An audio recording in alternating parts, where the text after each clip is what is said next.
So why would I never buy a new car? That's kind of what I want to talk about. Why would I never buy a new car? I would never again buy a new car. And the only reason I bought a new car, because I was under the impression that buying a used sports car was a bad idea.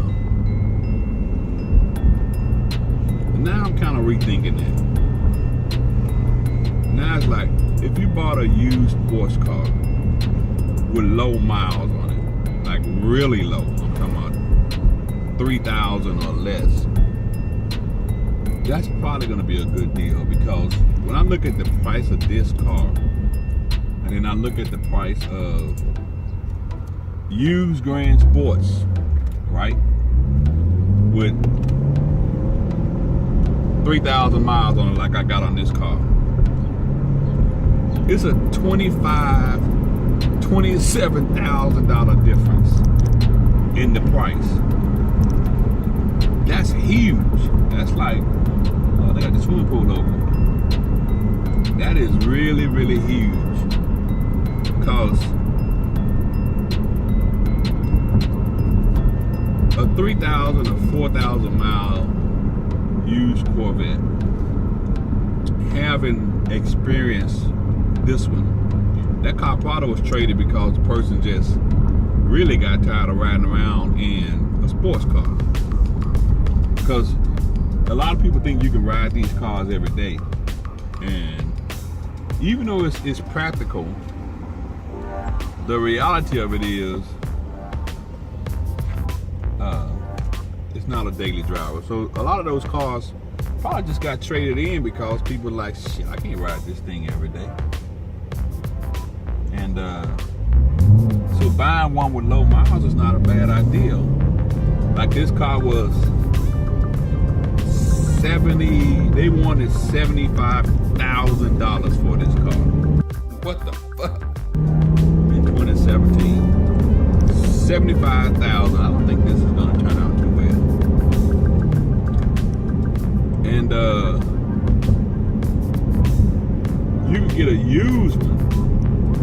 Even back then, there were used ones, 3,000, 4,000 miles on them. They were going for 50, 51, 60.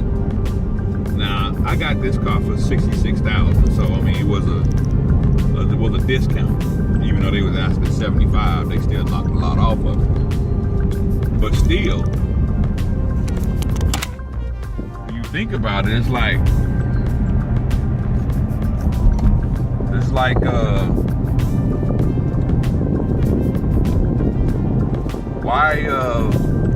why not buy a used one? You know, if you can get a used one for $25,000, sometimes $30,000 off. So that's why I would never buy a new car, and I've never bought a new car. It's just that thinking about a used sports car my thought process was a little wrong on that. So now I know better. Now I wouldn't buy a used sports car with 20,000, 15,000, you know, anything over 10,000. I don't think that's a good idea. What is this lady doing? Yeah, I don't think that's a good idea, but if you want to buy a used sports car with 3,000-4,000 miles on it, that's probably not a bad deal. Versus paying new money for one of these cars, because they're not worth new money. I can honestly say that. You know, I would never pay $90,000 or $100,000 for a Z06. I just look for a used Z06. You can get it for $70,000 now. You know, depending on the miles, but I've seen them for $70,000. That's $100-some-thousand car. So you always take the risk that, you know, somebody's been driving the shit out of it. But I would say that the risk is minimal if you buy a new sports car with $3,000-4,000. But new cars in general, they're just not worth it. Unless you're balling out of control, I don't think buying a new car is a smart deal. Unless you just one of them people that gotta have a new car every damn time. I don't think that's a good idea. Bro, you can't run up on this Corvette. You tripping. In that damn Jetta.